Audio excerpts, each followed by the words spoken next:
चलिए तो स्टार्ट करते हैं। फर्स्ट सेक्शन में पहला टॉपिक है आपका वॉटिसिटी को डिफाइन करना। वॉटिसिटी, और वो भी इन 2 डायमेंशन। अगर आपको याद हो, हमने जो फोर्थ सेक्शन करा था लास्ट सेमेस्टर में फ्लूइड डायनामिक्स का, उसमें हमने सारा काम 2 डायमेंशन में ही किया था। तो वहीं से हम अपने काम को आगे कंटिन्यू कर रहे हैं। वहां वाले भी आपको फॉर्मूले याद होने चाहिए।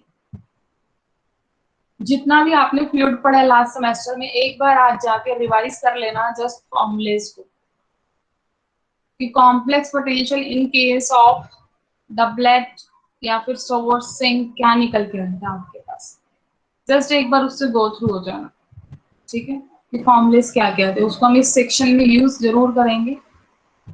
साथ साथ अगर कोई मुझे ये बताएगा, लास्ट टाइम हमने वोर्टेक्स वेक्टर पढ़ा था, वोर्टिसिटी पढ़ा था, क्या होता था? एक्साई को बोल रहे हो, डेल क्रॉस क्यू को, यही पढ़ा था हमने। ये क्या होता है? वॉटिसिटी होता है, वॉर्टेक्स वेक्टर हम इसको बोलते हैं एक्साई को, जो आप कर्ल क्यू निकालते हैं।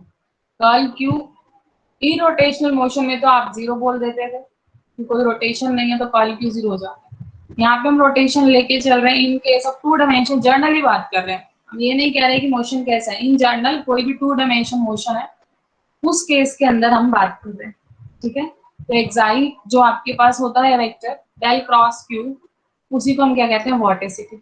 लेकिन अब हमें 2 डायमेंशन के केस में निकालना है, तो किस तरीके से हो जाएगा? कर्ल क्यू अगर आप निकालेंगे 2 डायमेंशन में, से दिस इज आई जे के, यहाँ पे क्या रखते हैं?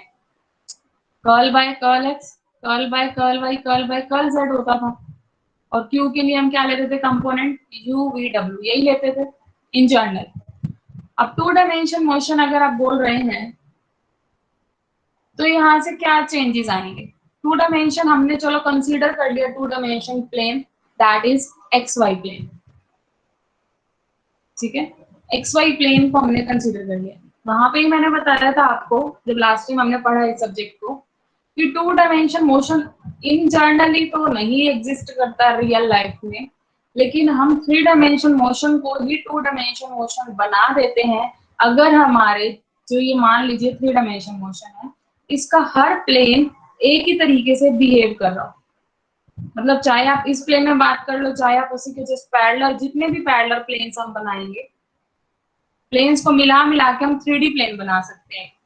2D प्लेन्स को मिला मिला के हम 3D प्लेन बना सकते हैं। उस 3D प्लेन में हमें जितने भी पैरेलल प्लेन्स हैं, अगर उसके अंदर सब में फ्लो सेम रहे, सबका फिजिकली जितनी भी क्वांटिटीज हैं सब में रिलेशन सेम ही रहे, इसका कर्ल भी उतना ही निकले जितना इस प्लेन का निकला, तो हम इस केस में क्या करते हैं? एक प्लेन को एज ए रेफरेंस मान लेते हैं, बाकी सबको स्टिल रहने देते हैं, ठीक है। तो उस केस में हम क्या करते हैं कि 3D को हमने किसमें कंसीडर कर लिया? 2D मोशन, ठीक है। तो 2D मोशन में हमें एक प्लेन एज अ रेफरेंस लेना ही पड़ता है। तो यहाँ पे हमने एक प्लेन एज अ रेफरेंस कौन सा ले लिया? कोई भी एनी एक्स वाई प्लेन ले लिया, ठीक है। तो अगर आप एक्स वाई प्लेन लेंगे तो यहाँ पे क्या चेंजेस हो जाएंगे? 0 हो जाएगा। ऐसे यू वी और ये वाला भी 0, वेलोसिटी जेड वाले के अलोंग भी 0। हमारे पास अभी तक इतना आ चुका है।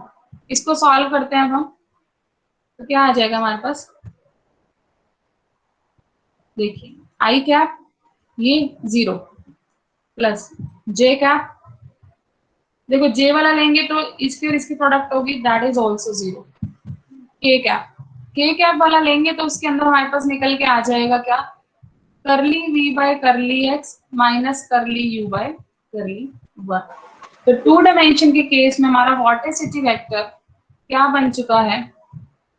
जस्ट इतना ही, के कैप इंटू में curly V by curly X minus curly U by curly one, ठीक है। तो इस केस के अंदर जो भी हमारा निकल के है वोर्टेक्स वेक्टर, ये क्या शो कर रहा है कि जो वॉर्टिसिटी है, अगर आप ध्यान से देखो, किस प्लेन में जा रही है? अलोंग जेड प्लेन में। मतलब जो हमने as a reference X Y plane लिया था, उसके परपेंडिकुलर आई है कहीं ना कहीं, जेड वाली एक्सिस के अलोंग गई है, के कैप आया आपके पास, ठीक है। तो यहाँ से हम ये कह सकते हैं कि जो हमने वॉर्टिसिटी निकाली है in case of 2 dimension, that must be perpendicular to the plane, considered plane, या फिर हम क्या बोलते थे इसको? Plane of flow. जो हमने प्लेन ऑफ फ्लो लिया है उसके परपेंडिकुलर आया हमारे पास वॉर्टिसिटी इन टू डायमेंशन। ठीक है, तो अभी तक हमने इंटरनल वेक्टर निकाला है। अभी हम यहाँ से क्या करेंगे, इसका मैग्नीट्यूड निकालते हैं। चलिए, किसी भी वेक्टर का मैग्नीट्यूड कैसे निकालते हैं?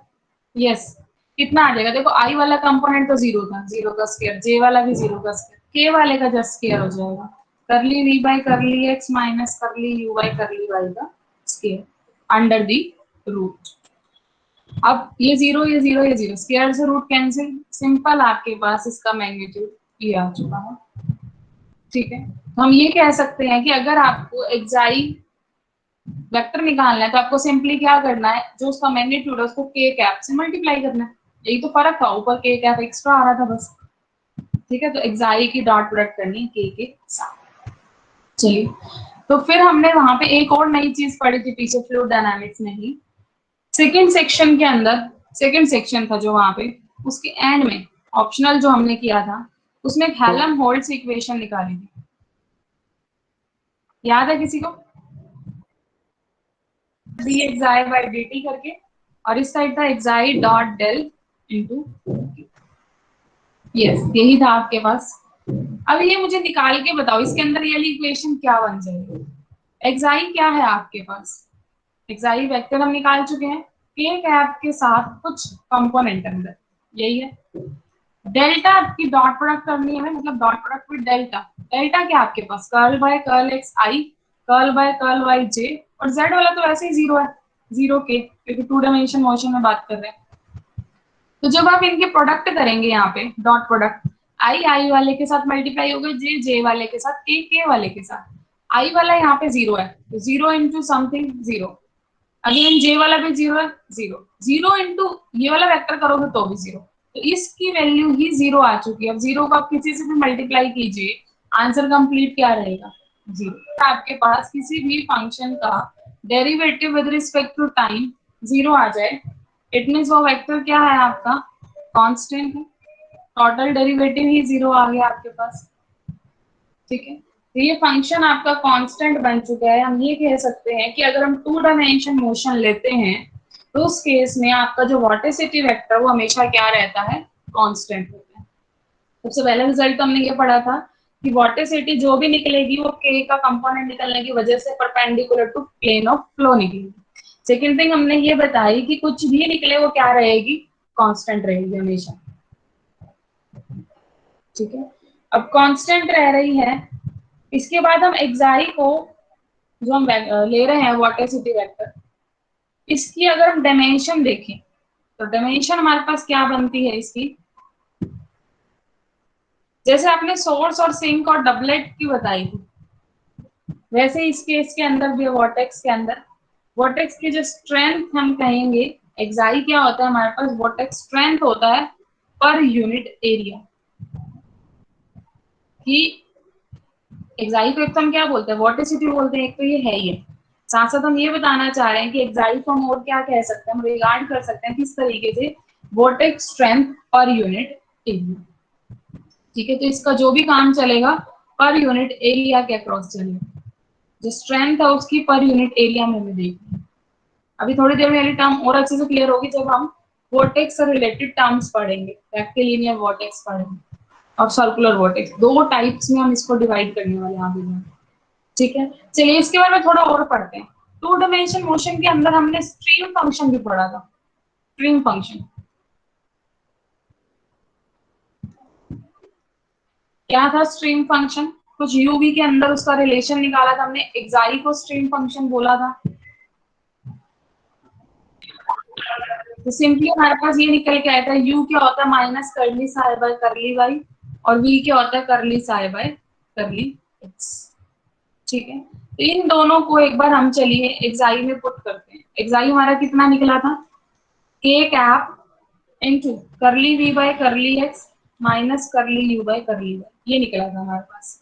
अब करली वी बाय करली एक्स अगर आप करेंगे तो क्या बन जाएगा इसका? With respect to X curl square psi by curl X square, और इसका with respect to Y with negative sign, तो नेगेटिव नेगेटिव पॉजिटिव भी। तो हमारे पास इन शॉर्ट ये आ चुका है K cap into curly square psi by curly X square plus curly square psi by curly Y square, ये आ चुका है।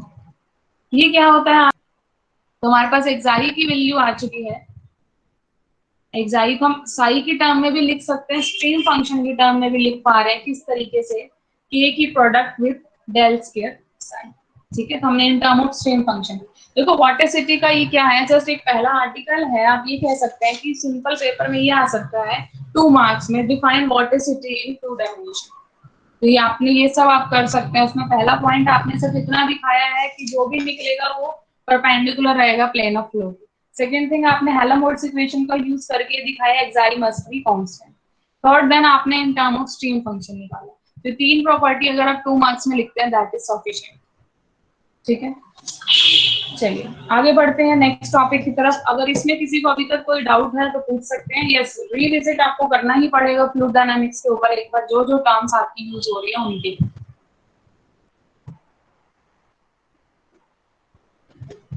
चलिए नेक्स्ट टॉपिक स्टार्ट करते हैं। नेक्स्ट है आपके पास सर्कुलर वोर्टेक्स। देखो वोर्टेक्स को हम 2 टाइप में डिवाइड कर रहे हैं। हम वोर्टेक्स को 2 तरीके से आगे डिवाइड कर सकते हैं। इसी के बारे में हम पूरे सेक्शन में पढ़ने वाले हैं। पूरा काम हमारा वोर्टेक्स पे चलने वाला है। ठीक है, एक्चुअली में ये है क्या, सर्कुलर वोर्टेक्स किस तरीके से बनाएंगे, उससे पहले आप ही से एक क्वेश्चन है। जब हमने वोर्टेसिटी डिफाइन किया था वहां पे, तो उसके बाद हमने वोर्टेक्स ट्यूब भी डिफाइन किया था, जैसे स्ट्रीम ट्यूब भी डिफाइन किया था, ऐसे ही हमने एक वोर्टेक्स ट्यूब भी डिफाइन किया था। क्या होता था वोर्टेक्स ट्यूब, सर्कल जो हमने लिया है, क्लोज कोई भी कर्व ले लीजिए, उसके ऊपर आप क्या कर रहे हैं, वर्टेक्स लाइंस बहुत सारी ड्रॉ कर रहे हैं, और इस तरीके से ड्रॉ करते थे आप कि सिलेंड्रिकल सरफेस बन जाता था। और उस सिलेंड्रिकल सरफेस का जब आप क्रॉस सेक्शन लेते थे तो आप उसको वर्टेक्स फिलामेंट कर देते थे, कट करते। ठीक है, जैसे ही आप कट करेंगे सरफेस को साफ पता है हमें क्या बनेगा, सर्कल टाइप बन जाएगा, अगर हमने सरफेस सर्कल लिया। तो यहाँ पे भी कुछ हम ऐसा ही करने वाले हैं। सबसे पहली लाइन हम यही लिखने वाले हैं जो भी मैंने बोला है, the section of cylindrical vortex tube by the plane of motion.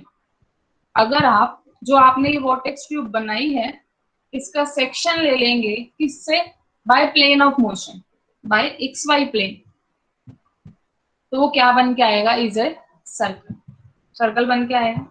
और इस वोर्टेक्स ट्यूब जो हमने बनाई है इसके अंदर जो लिक्विड होगा, इसके अंदर हम कुछ लिक्विड जो हम ले रहे हैं, जो लिक्विड जिस तरीके से मूवमेंट शो कर रहा है उसको हम बोलते हैं क्या, वो क्या फॉर्म करेगा, सर्कुलर वोर्टेक्स फॉर्म करेगा। ठीक है, तो the liquid inside such a tube, एक ऐसी ट्यूब हमें लेनी है जिसका सेक्शन कट करने पे सर्कल निकल के आए। उस ट्यूब के अंदर जो लिक्विड जिस तरीके से मूवमेंट दिखाएगा उसको हम क्या बोलेंगे, सर्कुलर वोर्टेक्स बोलेंगे। बात समझ आ रही है। अब अगर कोई चीज मूव कर रही है ट्यूब के अंदर, वाटर लिक्विड है, वाटर मान लो, कुछ भी मान लो, अंदर कोई भी फ्लूइड है, एनी फ्लूइड है अंदर, ठीक है, जिसको हम सर्कुलर वोर्टेक्स बोल रहे हैं, उसके लिए हम मैथमेटिकली दिखाना चाह रहे हैं, तो मुझे क्या क्या रिक्वायरमेंट होगी, कुछ ना कुछ वेलोसिटी होगी, और वेलोसिटी भी कैसी होगी, एंगुलर वेलोसिटी होगी यहाँ पे, क्योंकि यहाँ पे मूवमेंट जो है सर्कुलर टाइप है। तो हमने लेट कर दिया, let omega be the angular velocity. ओमेगा क्या है आपके पास, एंगुलर वेलोसिटी। साथ साथ क्योंकि आपने सर्कल लिया है तो सर्कल का एरिया क्या होता है, एरिया ऑफ सर्कल। तो area of circle pi R square बोलो, या फिर हमने ए ले ली यहाँ पे, रेडियस, रेडियस हमने से ए ली है, कि जो आपने सर्कल जो ट्यूब बनाई है उसकी रेडियस क्या है, ए है। तो क्रॉस सेक्शनल एरिया हम बोल सकते हैं, क्रॉस सेक्शनल एरिया जो है हमारा वो पाई ए स्क्वायर है। ठीक है, हो क्या रहा है, सर्कुलेशन हो रही है। तो सर्कुलेशन का फॉर्मूला पहले आपने पढ़ा हुआ है फ्लूइड में, क्या होता था, q dot d r over a curve c. इसको मैं क्या कर सकती हूँ, यहाँ पे स्टॉक थ्योरम यूज कर सकती हूँ। स्टॉक थ्योरम क्या हुआ करती थी हमारे पास, कि जो अलोंग ए कर्व है उसको हम सरफेस में कन्वर्ट कर सकते हैं। ठीक है, तो सरफेस में कन्वर्ट कैसे करते थे, जो क्यू होता था उसको हम लिख देते थे कर्ल लेकर, जो भी डी आर के साथ होता था उसको कर्ल ले दो, कर्ल इंटू क्यू, और यहाँ डी आर की जगह क्या आ जाता था, N dot D S, surface में चले जाते। ठीक है, हमने अप्लाई कर दिया स्टॉक थ्योरम। अब यूज करते हैं स्टॉक थ्योरम से कर्ल क्यू। आपका आया है यहाँ पे कर्ल क्यू कितना है, देखो कर्ल मतलब रोटेशन ही देख रहे हो आप, कर्ल कितना उसमें रोटेशन हुई है, मतलब जितनी उसकी एंगुलर वेलोसिटी थी उसी से हम कनेक्ट करेंगे। ठीक है, तो एंगुलर वेलोसिटी हमने कितनी लिया, ओमेगा, ओमेगा को ही हम कर्ल क्यू बोलेंगे यहाँ पे। ठीक है, इनटू में एन कैप, देखो इसी के साथ जा रहा है, कर्ल क्यू डॉट एन, क्या आप उसकी डायरेक्शन में ले रहे हैं। कर्ल क्यू को अगर आप डायरेक्शन से रिप्रेजेंट करेंगे तभी तो एंगुलर वेलोसिटी लिखेंगे, ओमेगा लिख दिया। डीएस क्या है आपके पास, जस्ट सरफेस। देखो आप पहले लिखने में इसको एक्साई भी लिख सकते हो, लेकिन हमें पता है एक्साई जो रह रहा है in case of two dimension motion वो कांस्टेंट ही रह रहा है। तो कांस्टेंट कितना रह रहा है वो हमने देखा है, यहाँ पे हमने कांस्टेंट मान लिया ऑलरेडी कि वो ओमेगा है। Let omega be the angular velocity, हम ऑलरेडी मान चुके हैं। एंगुलर वेलोसिटी एक्साई को ही बोलते हैं, xi is equal to omega लिया हमने यहाँ पे। ये मत कंफ्यूज होना कि हमने यहाँ पे एक्साई क्यों नहीं लिखा, एक ही बात है, ठीक है, एक्साई लिखो या ओमेगा। तो ओमेगा डॉट डीएस आ गया। ओमेगा क्या होता है, कांस्टेंट होता है, एक्साई कांस्टेंट चल रहा है, उसको बाहर ले लो, ओवर डीएस। यस, कितना एरिया है अभी हमने लिखा, ये एरिया की बात आ गई कि DS over integration, small surface है उसका एरिया निकालना है आपको, फिर इंटीग्रेट करना है, तो पूरे का ही एरिया लिख देते हैं डायरेक्टली। तो कितना एरिया था आपके पास, पाई ए स्क्वायर। तो हमारे पास ऑल ओवर निकल के आ चुका है टाउ की वैल्यू, कैपिटल टाउ सर्कुलेशन की वैल्यू ओमेगा पाई ए स्क्वायर। तो जो ये आपने सर्कुलेशन निकाला है मैथमेटिकली, इसी को हम क्या कह रहे हैं, स्मॉल के से रिप्रेजेंट कर रहे हैं, that is known as strength of circular vortex, that is the strength of circular vortex. बहुत ही ध्यान से देखना, मैंने स्मॉल के से इसको रिप्रेजेंट किया है, क्योंकि जो मैं नेक्स्ट वाला निकालूंगी रेक्टिलिनियर वोर्टेक्स, उसको हम कैपिटल के से डिनोट करने वाले हैं जहाँ, तो दोनों में डिफरेंस एंड तक करके चलना। स्मॉल के और कैपिटल के आपस में इंटर रिलेटेड भी है, अगर रिलेशन भी निकालेंगे इनके बीच में, तो ध्यान रखना कि जो सर्कुलर वोर्टेक्स है उसको हमने पहले डिफाइन किया है, पूरा 2D के अंदर लेकर सर्कल, 2D के अंदर तो सर्कल बना है, 3D में वो ट्यूब था। ठीक है, सारा काम हम 2D में कर रहे हैं, तो यहाँ पे जो भी है स्ट्रेंथ ऑफ सर्कुलर वोर्टेक्स वो इन केस ऑफ सर्कल हमने निकाला है।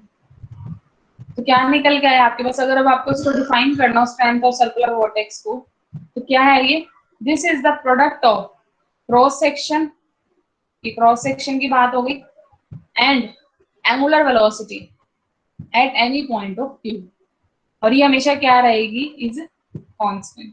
क्यों कांस्टेंट है, देखो ये कांस्टेंट था ही ऑलरेडी, एक्साई जो हमने कांस्टेंट प्रूव किया था एंगुलर वेलोसिटी।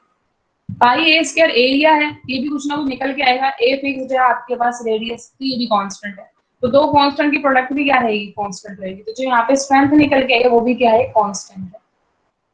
ठीक है, is constant and is known as the strength of circular vortex denoted by small. हुआ है सबको क्लियर है।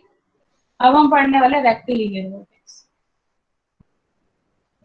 देखो वैसे तो नाम से क्लियर हो जाना चाहिए, रेक्टिलिनियर का वर्ड ही तब आता है जब हम लाइन के अंदर बात करते हैं। स्ट्रेट लाइन में हमारे पास रेक्टिलिनियर का काम आता है, रेक्टिलिनियर।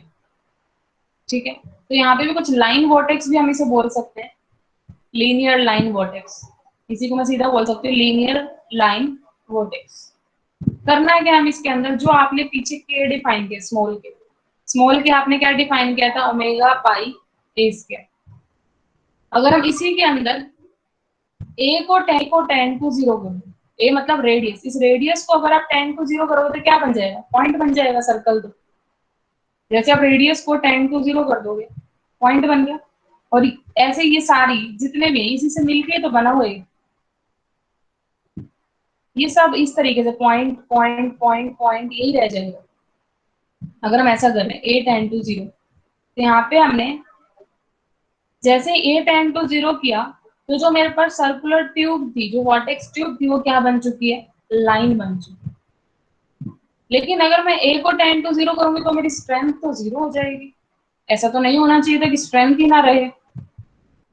ठीक है, तो साथ साथ हमें एक कंडीशन और लगानी पड़ेगी, अगर मैं इसको 10 to 0 कर रही हूँ, पाई तो फिक्स है 3.14, ओमेगा ओमेगा कुछ कांस्टेंट है, इसको मान लो कि ये 10 to जा रहा है इंफिनिटी, ताकि 0 इंटू इंफिनिटी क्या बन जाए, इनडिटर्मिनेट फॉर्म बन जाए और कुछ ना कुछ एक फिक्स आगे जाके आंसर आ जाए।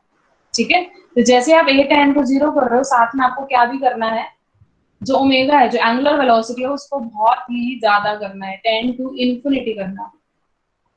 ठीक है, इसलिए करना है ताकि जो प्रोडक्ट है अभी भी क्या रहे, कांस्टेंट ही रहे।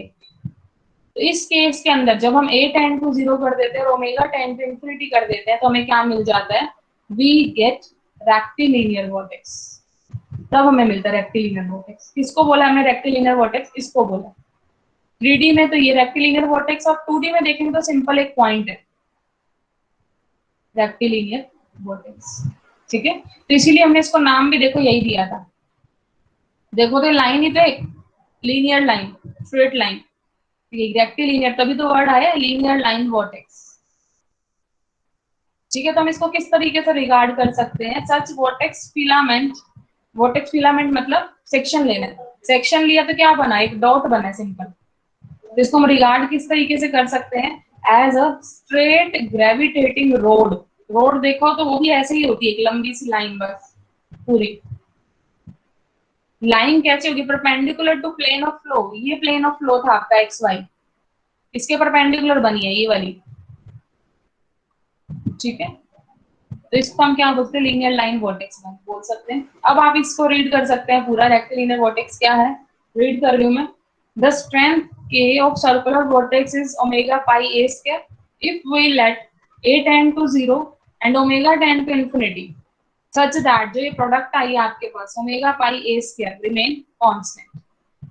तो इस केस के अंदर में क्या मिल जाएगा, रेक्टिलिनियर वोर्टेक्स मिल जाएगा। और किस तरीके से मिलेगा वो भी मैंने आपको करके दिखाया। इसको जैसे ही 10 to 0 करोगे पॉइंट बन जाएंगे, इन पॉइंट को मिला मिला के एक पूरी क्या बन जाएगी आपके पास, लाइन बन जाएगी। तो 3D के अंदर तो ये एक लाइन है,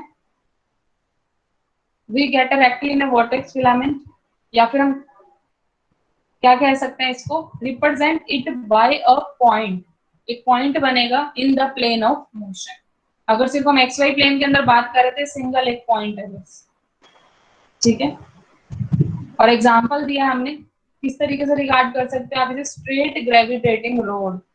एक स्ट्रेट होनी चाहिए, रोड होनी चाहिए, ग्रेविटेटिंग रोड होनी चाहिए, ग्रेविटी के अक्रॉस लेनी है हमको, तभी हमने कैसे रखी है, परपेंडिकुलर रखी है अलोंग एक्स वाई प्लेन। इसको हम और भी क्या बोल सकते हैं, लीनियर लाइन वोर्टेक्स।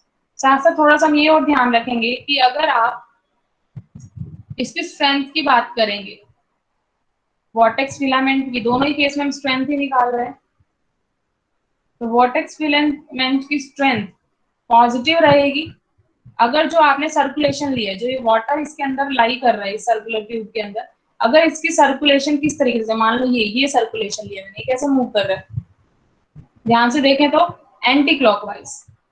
जब एंटी क्लॉकवाइज होगा तो हम कंसीडर करेंगे पॉजिटिव, और अगर यही मोशन वाटर का क्लॉकवाइज हो जाए, ये क्लॉकवाइज चल रहा है मेरा,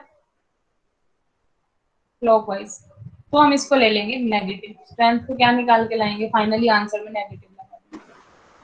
तो जस्ट पॉजिटिव नेगेटिव कन्वेंशन है जो रिप्रेजेंट कर रही है कि फ्लो हमारा क्लॉकवाइज है या फिर सर्कुलेशन हमारा एंटी क्लॉकवाइज है, उसको रिप्रेजेंट करें। एंटी क्लॉकवाइज में पॉजिटिव और क्लॉकवाइज में नेगेटिव।